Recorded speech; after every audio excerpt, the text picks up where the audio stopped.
Today we have the recently released first wave of the brand new Star Wars show Skeleton Crew. If you don't know what it's about, the description is 4 ordinary kids search for their home planet after getting lost in the Star Wars galaxy. My personal opinion, I love it so far. Super fun adventure, and I can't wait to see where they take this. There's lots of potential with the show and group of characters in the Star Wars universe, and just like toys and autograph wise, but there's 6 pops so far. They could always add more, especially as the season continues. They often wait to avoid spoilers, so sometimes they include it as an exclusive for Wave 1, or it may just be a part of the second future wave. However, the Acolyte hasn't gotten any Funko support after the initial wave, but I do think a second season of Skeleton Crew is very likely, and we would definitely get more pops if they do. But if the show ends up being iconic, these first pops will as well. Just imagine, kids watching the show right now, they end up loving it and they don't end up vocalizing it until they're older, and by then, these pops will be rare, so I suggest picking them up. Or scenario 2, imagine in 2 or 3 decades the adult versions of these characters appear in other Star Wars projects that we can't even comprehend right now.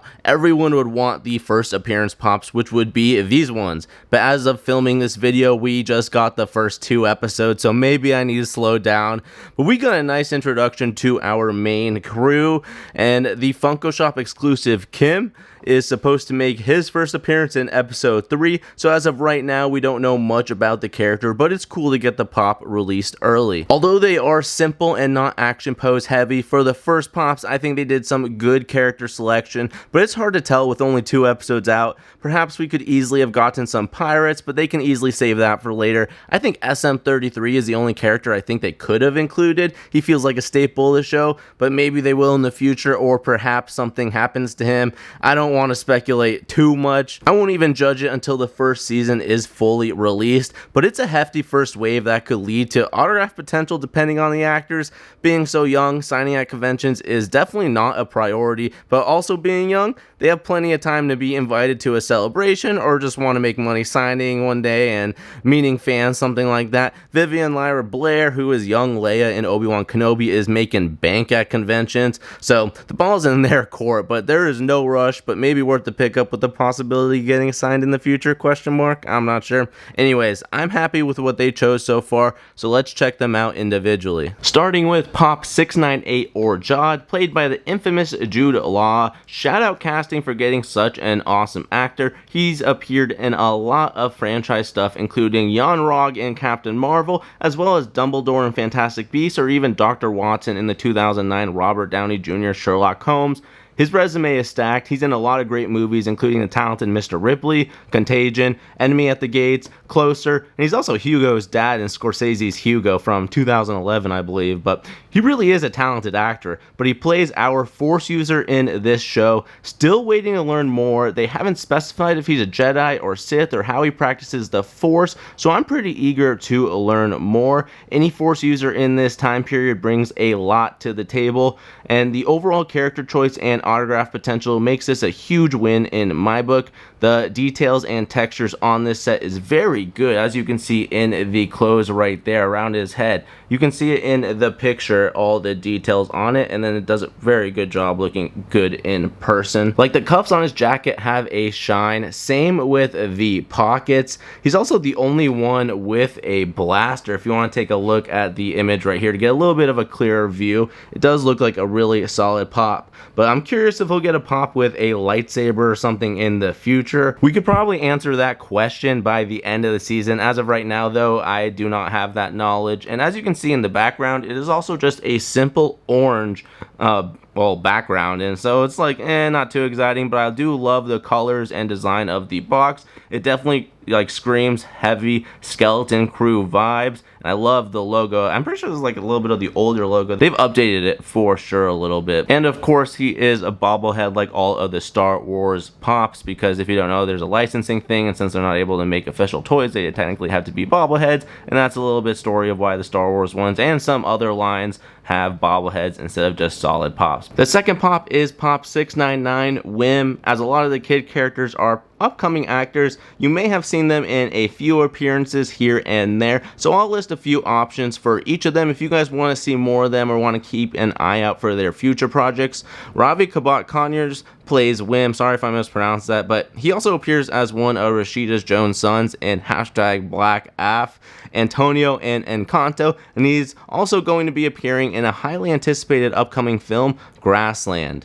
As for Kh'ymm, though, I am very curious to see where his character grows as part of the crew. His interest in the Force is honestly really fascinating to me. It'll be fun to watch him mature and take on the Star Wars galaxy. As an adventurer, possibly a pirate learning the ways of the Force, what do you guys think is the future of Kh'ymm? But once again, it is a little bit of a simpler pop. He is just wearing his school uniform. His hair is a mess. I have to admit, out of all the pops, I would say it's probably the hardest one to identify. If you had no box and it's just an out-of-box pop, I'd be like, I mean, probably just because of the uniform you'd be able to identify which pop it is, but otherwise it is a little simple, but that's okay. For their first ones, like I said, I think it's pretty good move. Cool side shot and a look of the back, just the first 5, not the Funko Shop one listed, of course. But yeah, let's take a look at the next one. The next pop is Fern, our captain of the crew. She's played by Kiera Armstrong, who you may recognize as young Taskmaster in Black Widow. She was also in the 10th season of American Horror Story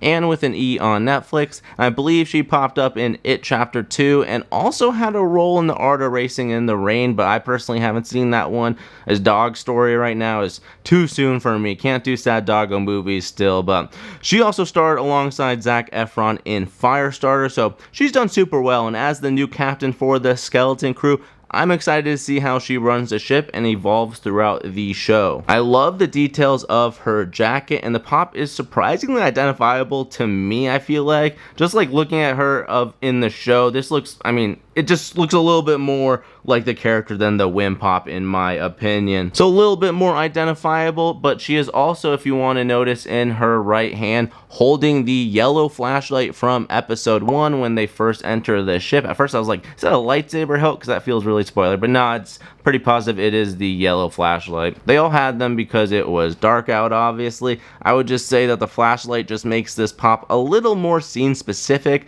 so I kind of wish they did a more broad one without it, but it's hardly noticeable. It's not a big deal, and also she's the only one that got any items at all, so at least she got something. Cool outfit though. I love the gloves. I was definitely thinking that as well when I was watching the episode when she was like shaking hands with Kh'ymm. But here is a side profile of the pop, a look at the back. Yeah, very simple way, but I'm liking it. I'm liking the vibes for it. Next up is KB, played by Kyriana Kratter, sorry again if I mispronounced, but she's done a ton of shorts from 2018 to right around 2020, COVID it seems like, and then she appeared in a few episodes at Disney's Bunked show, and now she's in the Star Wars universe. Such a cool character, and I'm dying to learn more about her implant and her visor capabilities. The whole character gives me iconic design vibes, and I think the visor also looks really cool in pop form. Probably next to Neel as my favorite pop in the set, literally just because of how iconic I think these characters are going to be. Again, a little bit of a simpler design, but that's what she was wearing in the first few episodes, so you know, it kind of works out after all. But yeah, really cool. You can even see her eyebrows sneaking through, and they could have done like a chase with the visor like up or something to see her face. That would have been really cool. Let me know your thoughts on that. But next up we do have Neel, Pop 702, the last comment in the first official skeleton crew wave. As you can see on the back, there's little Neel in the bottom right corner, but he is played by Robert Timothy Smith. He appeared in an episode of Good Girls and Taj.0, but he's really making his appearances this year as he had a role in the Brad Pitt, George Clooney, Apple TV's Wolves, and also stars alongside Jack Black in the recently released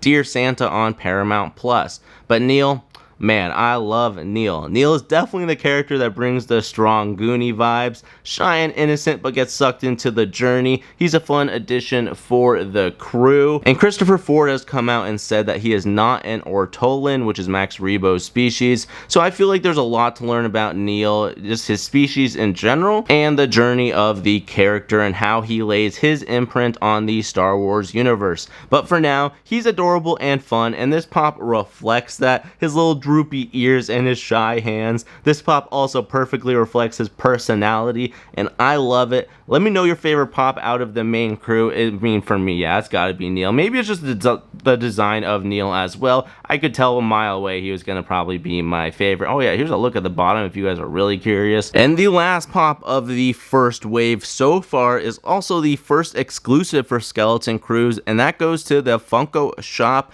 Kh'ymm. Once again, not a lot of info on this character as of filming this video. Don't even know who's playing the role. I don't see much reason to speculate when we will see him next episode and know a lot more about the character by the end of the season.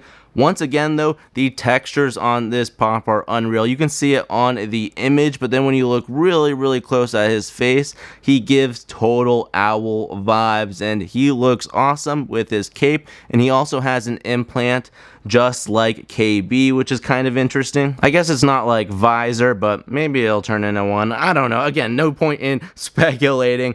I am just super eager to learn more, and I wanted to share this wave as soon as possible with y'all. So hopefully Kh'ymm turns into a fan favorite and this pop becomes a grail. But as of now, he's still available on the Funko Shop, literally released yesterday or 2 days ago. So just in case he becomes popular, you may want to secure him sooner rather than later. Or maybe you'll see this video after the season ends and that comment ages horribly. But when I was at the Funko Hollywood picking this pop and the entire first wave up, there was only like 2 rows where normally they have like maybe 8-10 rows per each new Funko Pop, so they definitely had a less or smaller stock at least. I don't know what the total stock on this pop will be, but either way I still recommend picking him up. And as you can see, he is not included on the back as the exclusives normally aren't, but as you can see, it is part of the first wave. But overall, it's a really cool one, and yeah, I have good vibes about this character. I can't wait to see this character more on screen. Definitely let me know your thoughts,